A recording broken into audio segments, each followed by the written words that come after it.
ఏమన్నా ఆ ప్రభుత్వంలో 110 రూపాయలు ఆయిల్ ప్యాకెట్, ఇవాళ 150 రూపాయలు ప్యాకెట్ ఆయిల్ ప్యాకెట్.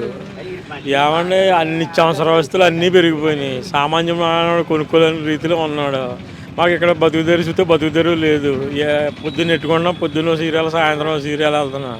పొద్దున్న సీరియల్కేమో డీజిల్ సరిపోతుంది, సాయంత్రం సీరియల్కేమో కాయగూరలకి అవి సరిపోతుందండి. మాకు వెళ్ళటం తప్ప మాకు ఏమీ లేదండి.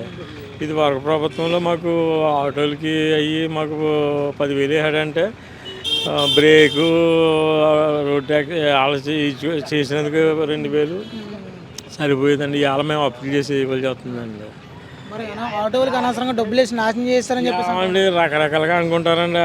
కానీ మా బాధలు మీకు తెలీదు. ఇలా ఏమి పని చేయలేక ఈ తట్టుకుని ఎలాడుతున్నామండి.